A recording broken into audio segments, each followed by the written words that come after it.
Good morning, everyone, and welcome to the second day of our event. So we are currently at the international conference, In Effect, Do We Elect?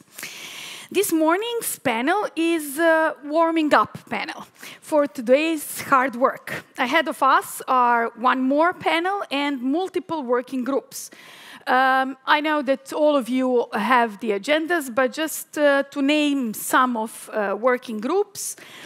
We are going today to talk about the trust, building the trust, efficient administration, and safeguarding against manipulation. We are going to talk about how to strengthen democracy by guarding the vote. We are going to talk about how to ensure media pluralism, and to talk, for example, about the role of regulators. So, as I said, the first session of the day will serve as our warm-up. I think that we are very grateful for having three great panelists with me here, and for being ready to, I would say, be a part of the conversation about issues that are not just light ones. Yesterday we had, I would say, really great conversation. And we had a lot of food for thought, and I hope that we will continue in this direction.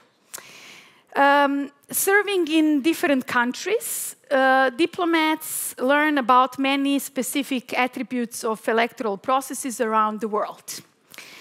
Not all elections are exciting in the same way, as we heard yesterday, but the question we often ask is whether the same criteria can be applied to assessing the quality of elections elsewhere. So I also, before introduce our panelists today, I want also to thank the teams of three embassies, but also additional embassies that serve as DiploWatch teams. So just for those who are coming from abroad, here in Serbia we have some tradition that when elections approach, a team of embassies join into DiploWatch team, and they are really, helpful in observing the elections, talking about the elections, and putting elections as a high thing on the agenda. So today with us, I have His Excellency's Ambassador Emanuele Giaufret. Welcome. I also have Her Excellency Ambassador Kristin Melson from Norway. Hello. And His Excellency Ambassador Edward Ferguson, British Embassy in Serbia. Welcome, and thank you for joining me today. So I'm sure that all of you brings unique experience to our conversation today. And I'm really, I think, as a lot of guests look forward to hearing your insights on those, how you can compare your experience with the elections dynamics here in Serbia.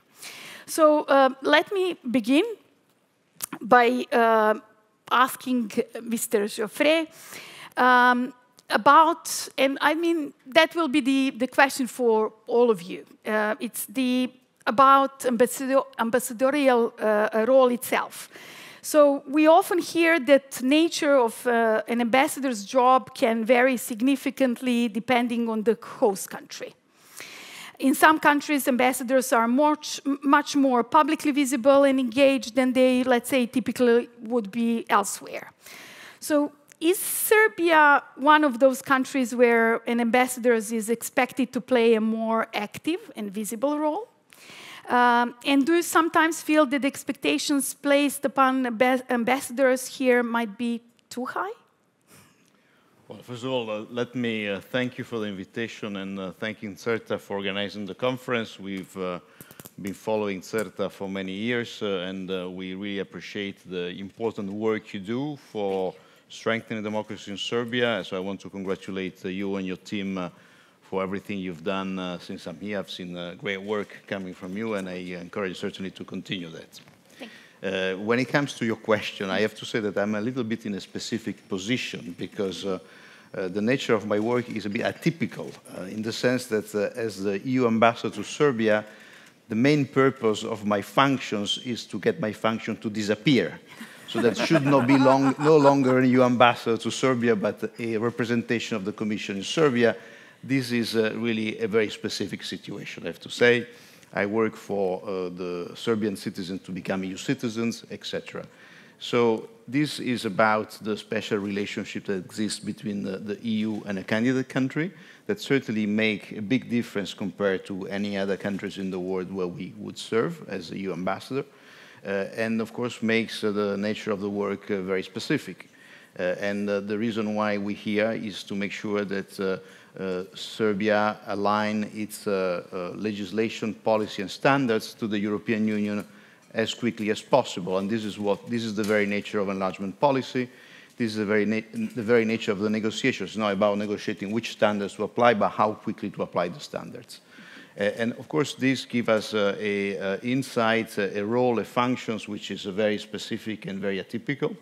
It's not about interfering in domestic affairs. It's not about dictating the way things should be done, but work with a very broad spectrum of society, which is certainly the government and the executive, but also civil society, the political parties that are in Serbia, very intensively, because we have a work to do together. The functioning of democratic institutions specifically is one of the criteria that we are looking at and which will be featuring, has been featuring prominently in the country report and will continue to feature prominently in the country report because, of course, in order to become a member state, you need also to have functioning democratic institutions. So in that respect, yes, I think that we are much more visible, we are probably much more engaged, but it's an engagement in the spirit of reaching an objective that Serbia itself has set for itself. It's a very clear decision that Serbia has made that want to become a member of the European Union. It's a good decision, and certainly this requires a number of steps, and part of the work we've been doing also related to the elections is part and parcel of this objective. Thank you.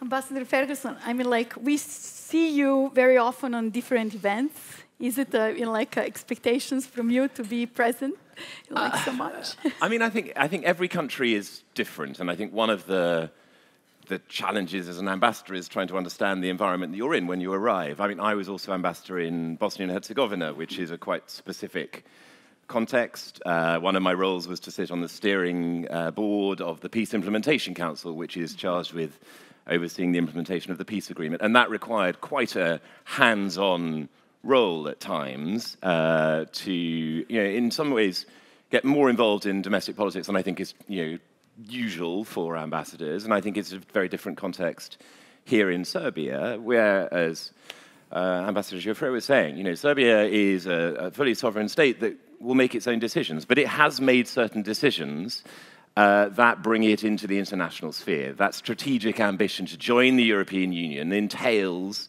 aligning with a set of values and a set of standards. The invitation to ODIHR to come and oversee and monitor elections also comes out with a set of recommendations. In Britain, we talk about the role of our monarch, our king or queen, as being to advise, to encourage, and to warn the government. So it's not an interfering role, but it's an advisory role. And I think really the role of an ambassador is often very similar to that. And I think that's what we try to do. But I think I would add, we also try to help where we can. And we do have, these countries to my right have more money than I do, but we have resources available that we try and use constructively and productively to support those strategic goals, to strengthen the democratic institutions, to enhance the efficiency of the rule of law, to strengthen the independence and and improve the quality of the media environment, and so on. All with that aim of trying to help Serbia to achieve that ambition to join the EU. So as I say, it is not an interventionist role. It is an advisory and encouraging, at times a warning role. But we absolutely are willing to work with anyone who wants good things and who wants to achieve that progress, whether that's in government, whether it's in parliament, whether it's in civil society. And just to echo the words before, I think the role that CERTA has been doing has been really important, and we've been really privileged to work with you. So look forward to continuing to do so. Thank you. Ambassador Melsom, Norway is also a great friend of Serbia. Are there some special expectations from you in Serbia, or how do you feel about it? Well, first of all, thank you so much for inviting me. And I've been here a little more than a year now, and I will also acknowledge the great work that CERTA is doing and what I have learned during this first year and these kind of 2 elections in this first year. And I understood that you had a really good discussion yesterday. I'm really sad now that I didn't join it. And I heard that I'm looking forward also to what that will come out of your workshops. Well, yes, in a way, there are expectations because our relations with Serbia is very good and it's very easy to be Norwegian in Serbia. And then, of course, then I have to think about, what that does mean. How should I act in this kind of atmosphere? And I think that we have very different roles, but we also have to think about, what is actually our aim here. I'm here to represent Norway. Very different from Ambassador Giaufret, who actually represents 27 countries in a way, but also have a very different role and a different disability as well. I should also advocate, Norwegian views and politics, our international politics, but at the same time I shall also maintaining and strengthening our bilateral relation. So I have to strike a balance here. And I think sometimes visibility is linked to many kind of aspects. It's what you, who you are, but it's also what country you represent. This is a small country far up in the north. Ambassador Ferguson represents a much kind of bigger country with more power, maybe. But it's also about what you want to get out of it, And we want to help also. As I agree with Ambassador Ferguson, I don't like what I would call a megaphone diplomacy, to be very criticizing up in public. I prefer more to do the diplomatic way, to talk in, not private, but, to have good conversations where we can come up with our views, but also suggestions, and how we can help. And we also assist Serbia, and in particular on their EU path. You might think that we are 2 non-EU countries now, but both of us wish that Serbia would be part of the European Union and take part of all the values. And I also think that it's important for us to follow up on the other recommendations, to keep it on the agenda, the importance of I very much also appreciated to be invited to the Parliament in the discussions with the Speaker, where also CERTA is represented, to how to follow up the recommendations from the ODIHR, and actually that we can see the implementations coming. Because this is one issue here. There are so many recommendations that need to be followed up, and now the time is now. All in all, of course, we like to showcase when we do something positive, but as also can benefit. For instance, how we were very early in assisting after the very tragic school shooting. We got experts from Norway coming here to assist. It's not for our publicity, but it's actually to help, since we also had some very traumatic experiences. So sharing good practices, I think, is a way also that an ambassador would like to kind of emphasize. Great. Thanks. Thank you. As I said at the very beginning, your continuous engagement has been very valuable to us in observing elections and understanding democratic processes. And I would, again, like to underline how important is that, especially 3 of you, put the elections very high on your agenda. So there is a question, all of you observed the elections in Serbia. So from your experience, how do Serbian elections compare to those in your own countries? And what stood out to you as the most maybe notable differences? I mean, like, I think your elections were the most recent. Yeah, yes, we had our election, general election on the 4th of July this year, and, you know, interestingly have just had a change of government after 14 years of Conservative government. We've just had, I think, a very efficient change of government to the Labour government. Within a few weeks, we were able to host most of the leaders of Europe in London with our new Prime Minister chairing, which I think is testament to how, you know, both our democratic institutions are functioning as they should, but also some of the values of our civil service and others that we can switch focus and to the new government of the day, you know, overnight.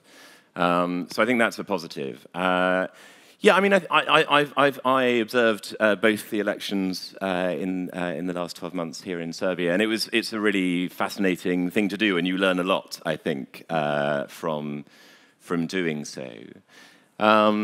What are the sort of similarities and differences? I think on the day, I think, you know, my impression and the impression of my teams that we had right around the country was that the elections were generally pretty well administered, and I think that tallies with the findings of the ODIHR report. But I think the sort of before and after, there are some issues that are a bit different. You know, I think in the before stage, if you like, I think the media is one obvious area. In the UK, not just in election cycles, but throughout the year. If we're talking politics, you will almost always have representatives of, you know, both government and opposition on the media being able to offer different perspectives. It's much more tightly regulated during the election period, where not just on the public broadcaster BBC, but all the TV channels have to follow certain rules, which are very strictly policed by Ofcom, our media regulator. And if there are signs of bias or inaccuracy, those are very quickly jumped on. And I think that's something that Serbia could perhaps look at and learn from. I think in the post-election period as well, I talked about just the speed of the way that our institutions function. You know, we had a new cabinet up and running a day after the election. We have a different political system, so I think, you know, but you know, the way that our rule of law system, for example, you know, our justice system deals with complaints about any improprieties on a really accelerated time frame with, you know, pretty clear communications about what's going on. Again, that feels like something that Serbia could learn from. And then I guess also on the sort of overarching, I mean, you just mentioned, Kristen, that you know, Serbia has a lot of recommendations in ODIHR. I think in the December report there were 25 recommendations. Our last ODIHR report, we had 5 recommendations to work on. So it's not a numbers game, right? I mean, the key point is, are the key recommendations being dealt with, and are they being dealt with efficiently? And I think it's really good that there is a working group in place now with government, with opposition parties, with civil society, including CERTA and Transparency Serbia and CESID working together. We're very supportive of that process. We really think it's important to see those key recommendations being dealt with as efficiently as possible. I mean, like, thank you for bringing up this post-election period. I mean, this conference as well served for this dialogue, not waiting, you know, like as we yesterday were discussing, 2 months before the elections to address some of the things. I mean, like yesterday we talked also about the institutions, and just to remind us that in last 10 years, we actually lost 2.5 years waiting actually for institutions after the elections to be established. And this is one of the, I would say, main challenges for Serbia.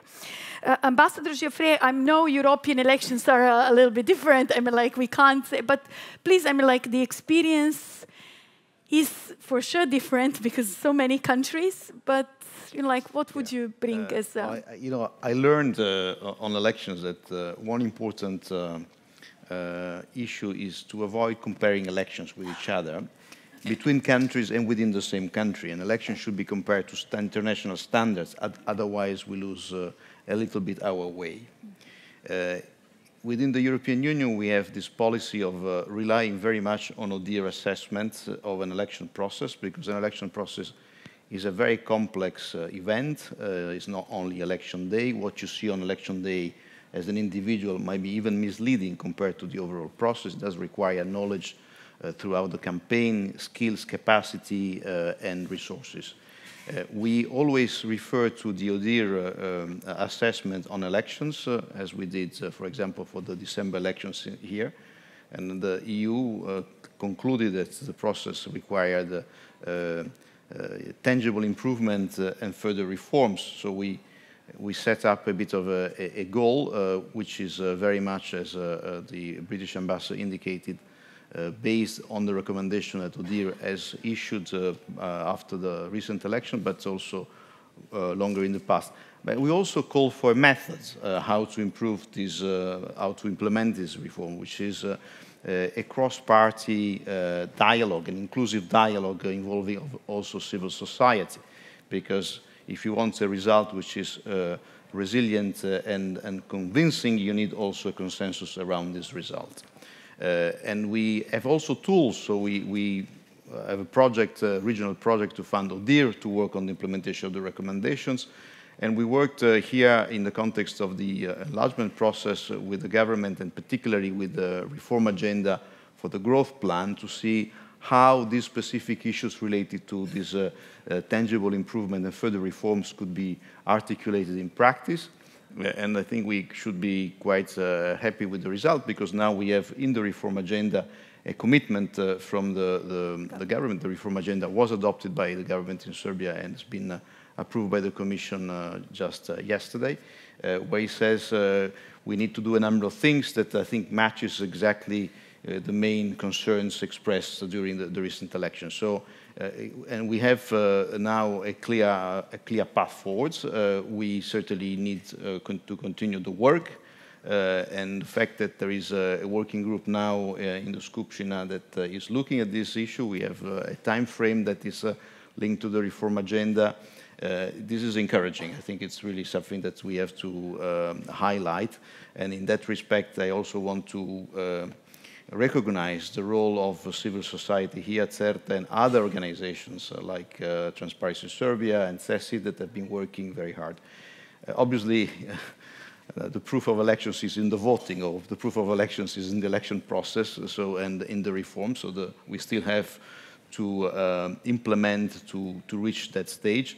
But certainly this is, I think, the way forward. And looking at other elections is perhaps misleading. I think we need to focus on the standards, on what has been committed, on the reports of ODIHR and the expertise of domestic NGOs, and certainly we need political parties to negotiate, discuss, and come to some solutions. Thank you. It's important. And I think I can, like on behalf of CERTA, promise that we are going to give you, but also our government and opposition, hard time in reaching those standards. We expect from ODIHR to be, next to us, and that, I know we are very often impatient, but we want more. I mean, we want those standards. We hope and expect that Serbia, can reach those standards. So, it's also up to us to put the pressure on those who needs to deliver this.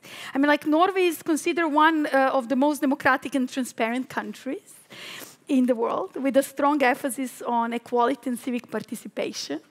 And elections here and in Norway, I mean, Norway is expecting to have elections next year. Am I right? Yes.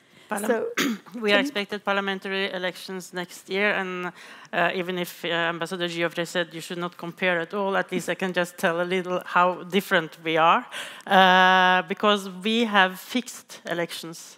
So actually by law, we cannot have snap elections. So every 4 years we have parliamentary elections. It's the second Monday in September, so we all know when. And every 4th year we have municipality elections, so it's exactly the same kind of procedure. And so every second year we have an election, either parliament or municipality. So very different from here. Even my colleagues at the embassy, the local staff, are like, what? No, it can't be true. Yes, it is true. Yeah, but what if the government, if they have to resign? Well, then the opposition is asked to form a government. So no elections. So, that is one part. But what struck me here is, of course, that you have had a lot of elections and then losing a lot of time because you haven't started to look at all the recommendations that come from ODIHR from one election to another. But I have to admit, because I decided I will also look at our recommendations from ODIHR, and there I noticed, so even if the report is very short, very brief, I noticed that there were recommendations from the previous elections that were still not implemented. So we also have some work to do. So it's always good to also go back and look at yourself and not only raise the finger here, even if I also think that we have to look into the contents of what kind of recommendations that are most important, because there are a lot of recommendations that maybe are much smaller and can be dealt with very easily, but then you have some kind of very substantial and important ones. But then it is about the election campaign. And I want to just talk a little about the role of media, because that is maybe what struck me most here, was the media coverage and how one party had got a lot of coverage compared to others. And there we have much more strict rules. Of course, when you come up to the election, then there is about time for each party. We have debates where all party leaders are present, and even the time each one is talking, it is quite strict.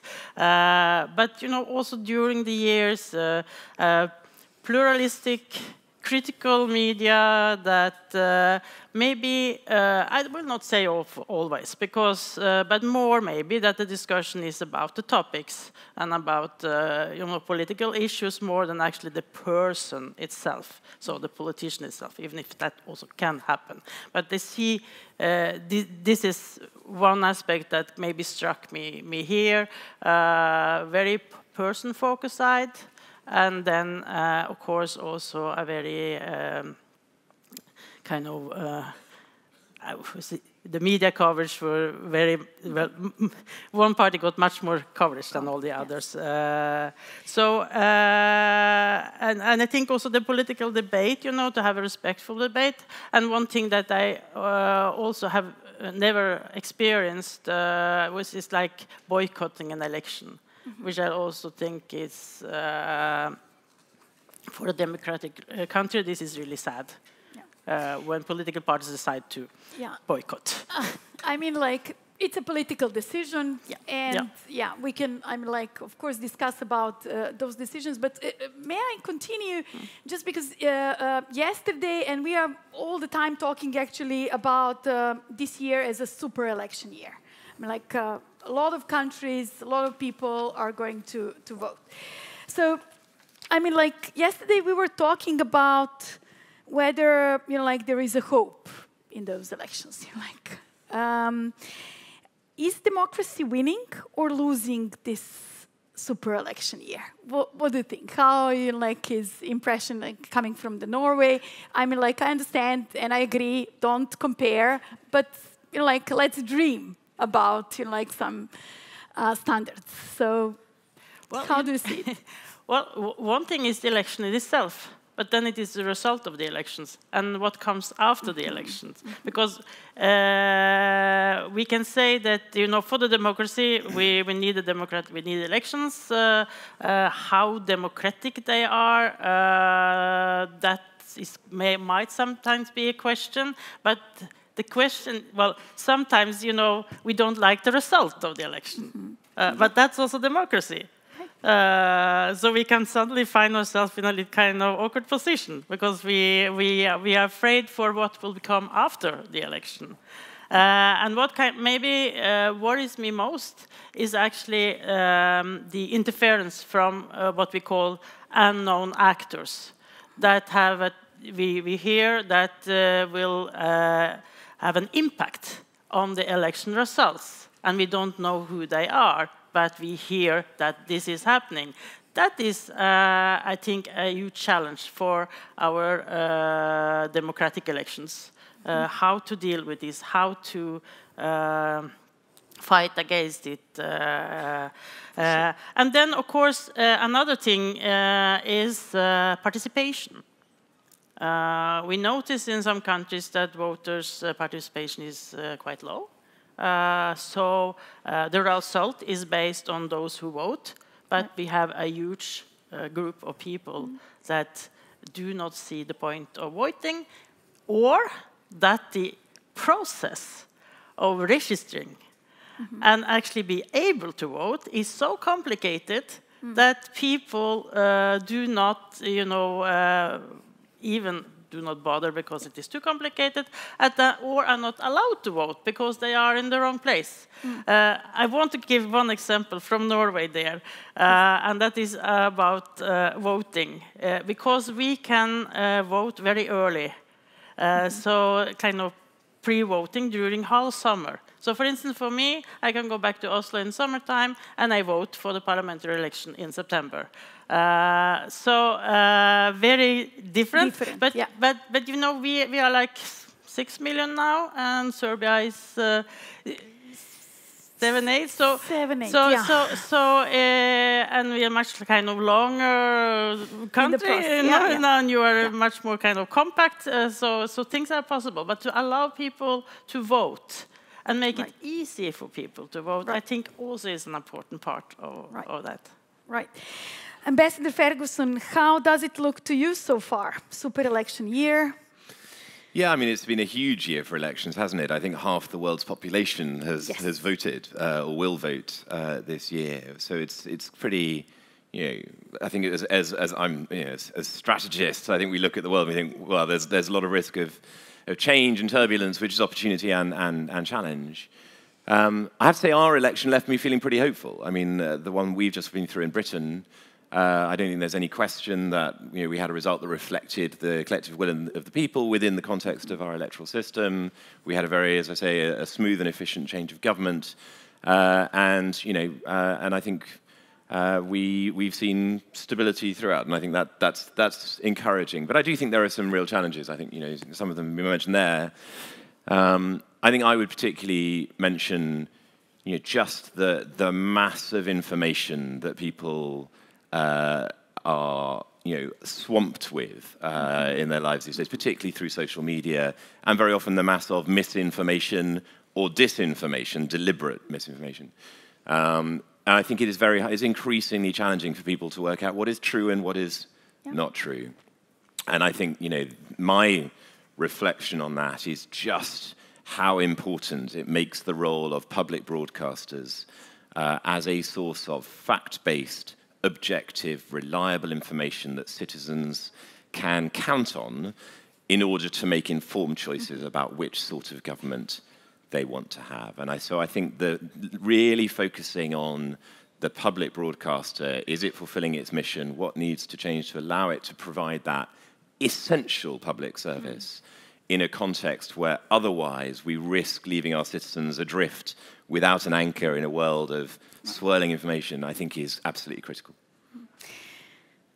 Ambassador Giaufret, does democracy winning or losing in this Super Bowl year? Well, first of all, the year is not over yet. We still have a couple of elections. Very important. Yesterday we talked about it. But I would say that I think we came to the conclusion and awareness that democracy is continuously tested. And this is not something that we should take for granted. When I used to work for DIR, which was last century, we didn't observe elections in what we can call Western Europe. We observe elections in the Western Balkans, in the Eastern European country, in the former communist country. And now ODIHR observe elections in all its member states, participating states. This is because we realize that it's not an acquis that we have once reached democracy, we are good. I think we have realized the hard way that democracy is every day has to be defended and made resilient. And of course, for us, these elections this year in the 27 member states, one of the largest democratic exercise across the globe. Member states remain responsible for organizing the election. They choose the election system. They conduct the process. We don't even vote on the same day. We have 3 or 4 days under which we vote. But there was an effort to look at certain aspects at the pan-EU level, and particularly the media, not only the traditional media, but also the new media, the online media, because there is a clear sense of vulnerability in that respect.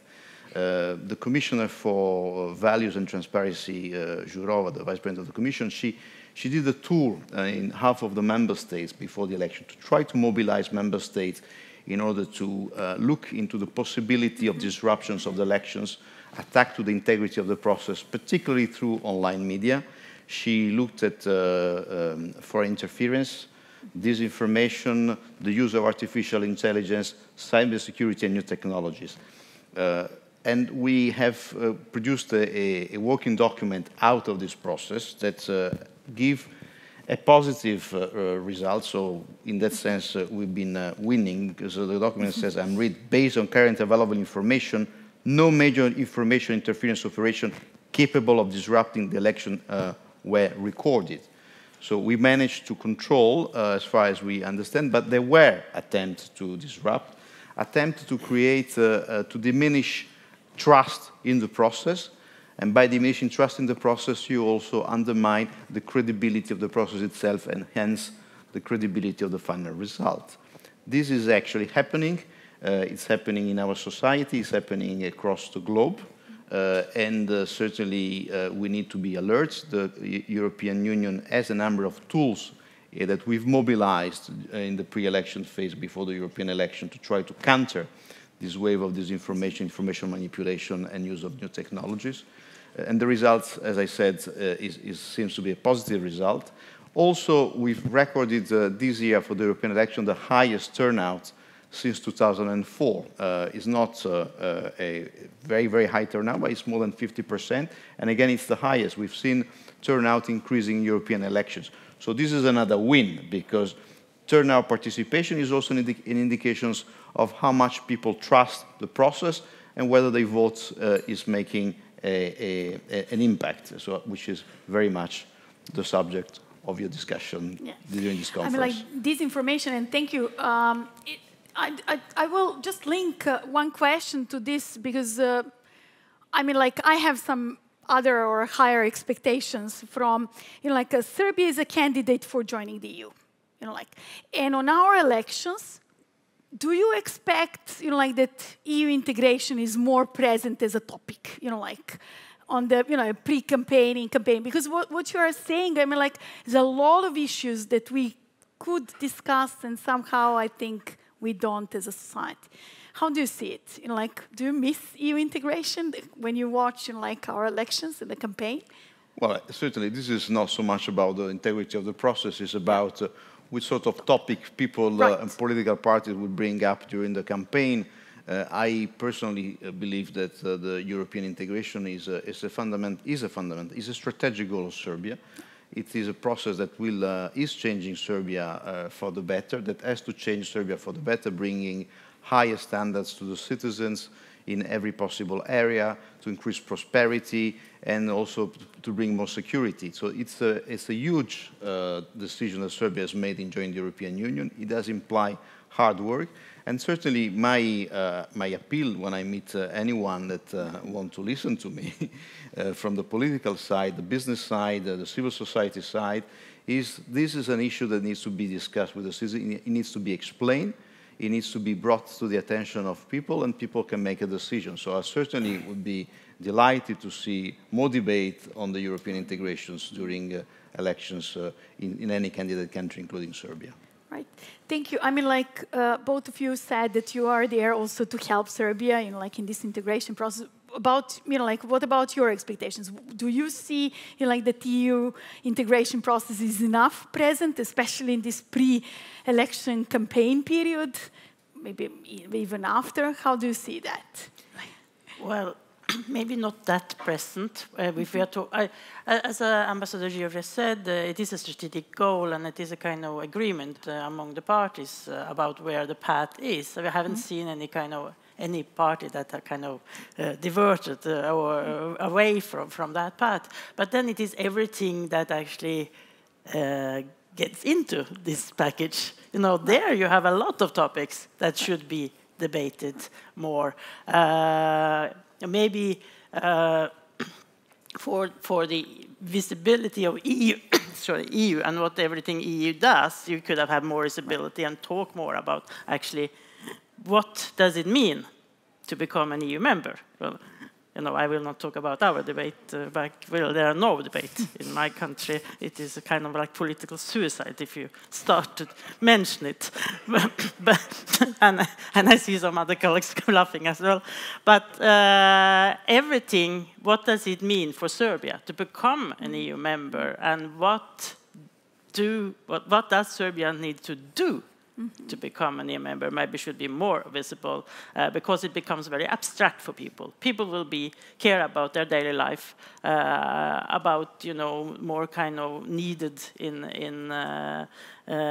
both when it comes to very basic needs, but also more kind of broader, and foreign policy, of course, not on the top agenda in an election, but a lot of what, you know, they now start to implement, or when it comes to their membership process, is very important for the population and should be more visible.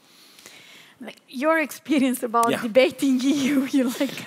Well, I'm going to steer clear of value judgments, given as a country that chose to leave the European Union. But I think, you know, it is obviously, I think it is a fundamentally strategic decision of Serbia that it seeks to join the European Union, and therefore I think it is really important that it is, you know, a key discussion topic in politics. And so, you know, as I say, without kind of value judgments, but just as an observation, I think two things jumped out at me. The first is that, you know, I think it was not a very present topic in the election context, and I think for, you know, within the campaign, it struck me that it was sometimes clearer what parties and individuals were against than what they were for, and there was, you know, there weren't that many people who were making a positive case for joining the European Union. And the second one is where that positive case was being made, it was primarily being made on economic grounds. And I think the sort of values argument for joining the European Union has been sort of underplayed and underrepresented in the political debate in Serbia, I would think, because of that critical importance that the role the EU can play, and that EU process of aligning with the EU standards around strengthening those key democratic institutions, around building the rule of law, tackling corruption. Those are things that I think people in Serbia are really interested in when I talk to them. But somehow the connection isn't always made with the EU process. So I think that's an interesting, as an observation, I think that was interesting to me. Thank you for saying that. That's something that CRTA very often talk about. You know, we want to see EU values, democracy, and building here, and we would like to see that more debating, in our society. I mean, we are coming to close this panel, and I have for the end a little bit tricky question, I would say. So yeah, a little bit. And I would like to ask you about your experience discussing election-related issues with both Serbian government and opposition. Can you share a little bit of that experience, with us? Are those conversations straightforward? Do you find them to be more complicating, given the political landscape here? Ambassador Giaufret, maybe you're yeah. Well, I think it is clearly that sometimes the discussion is a bit specular, I would say. Discussing with the opposition of the government, they have different perspectives, different assessments on the quality of the process. They have, but this is, I don't think it makes Serbia different from other countries. I think this is probably what you get in every country, whether you have big problems, small problems, etc. the question here is not so much how people see things. The question is how we come together in order to create more trust in the process, because at the end of the day, elections is a question of trust. You need to trust when you put your ballot that you have come to your own decisions in making, in choosing party A instead of party B, and that your ballot will be counted fairly and the process will be concluded, and that's it. So the trust in the process is something which is not mathematical. It's a question of sitting at the table and reaching compromises, because you will never get your way fully, and this is certainly part of the political culture that needs to be fostered as well. It's a country that has a political culture of compromise, and the European Union is all about compromises. The European Union is a big compromising machine.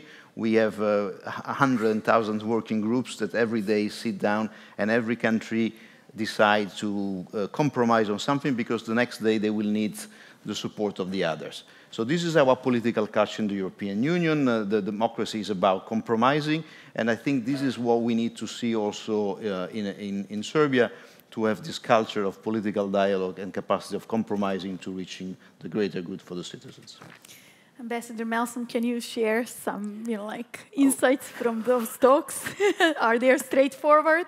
Well, I feel actually that we can be quite straightforward, and we can discuss openly. As Ambassador Giaufret said, also these kind of discussions are based on trust and confidentiality, so that you feel that in the room we can be open with each other, to not hide away or shy away from more difficult topics. So I find it that this is possible to discuss. Of course, we can disagree, and we can have different perspective, and that is normal, and that is how a discussion should be. Whether or not, we manage to find any kind of compromise, that is a other. Sometimes people are very stuck into their own view, and very hard to actually get anybody to move away from that. So that also you must, in a way, respect. That is also an important word, respect for each other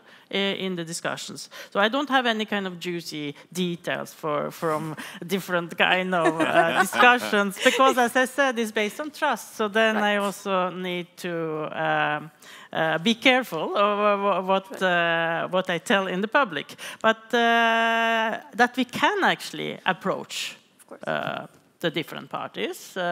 That is important, that they are willing to talk to us and listen to us. That's also important. And also the role of civil society is very important into this, and inclusion. Also discussions where both we as international observers and civil society and politicians can actually come together and talk. I think that also would be very much appreciated. Thank you. Ambassador. Honestly, I don't think there's very much I can add to that. I completely agree with all of that. I do think that it is of critical importance that parties and politicians from all sides come together and talk and find ways to move forward. I mean, politics is the art of compromise, but you wouldn't always know it in modern politics, not just in Serbia, but elsewhere. But I think we have to rediscover that art. I think the good news is we have a framework for that conversation, right? We have this set of ODIHR recommendations, which are very closely aligned with those that Serta and others have made from their own analysis of the elections. That is a really good basis. It was, the ODIHR was invited by the government to produce recommendations. They have done so. The EU reform agenda that underpins the growth plan requires progress on those things. The incentives are right, the recommendations are right. We just have to work together to find a way forward and to get the best possible results as quickly as possible, because I think we need to build some positive momentum in this area. We have a period without elections, which is, not we hope so. Not wholly usual. So let's use it, and let's really try and build it. So I think the key ask that I think we would make of all parties is to engage in the process and to try and support a compromise. Thank you. We are as well, as I said, grateful for all the recommendations, for being with us. However, we stay. We stay. Certa stay, other people stay, and we are going to fight for for those implementation of the recommendations. And before we close this panel, I also have, I'm thankful and grateful for having one more ambassador present here. And she's coming from Canada. And Ambassador Cameron, actually, welcome to Serbia. You just arrived. And as far as I understand, you would like to have also a question or comment for this panel. It's turned on. If you want, you'd like to say something, please. First of all, thank you for the lovely welcome. I was going to do a very hard-hitting question, but I think you hit all of the key points very well, particularly on what we can do as an international community together with NGOs and the people of Serbia to make sure that these are, or to assist Serbia in moving closer towards improving their system to have a true democracy. So thank you very much for hosting this wonderful panel and for having this great conference. And thank you for joining us, and thank you for actually being on board for this, all efforts in electoral reform. So, well, thank you for all your insights. It's, I would say, clear that navigating elections, democracy, and international relations in Serbia is complex. But I would say that your perspectives shed valuable light on these important topics, and we will have more food for thought, and for our working group. Once again, thank you for being with us today. Thank you.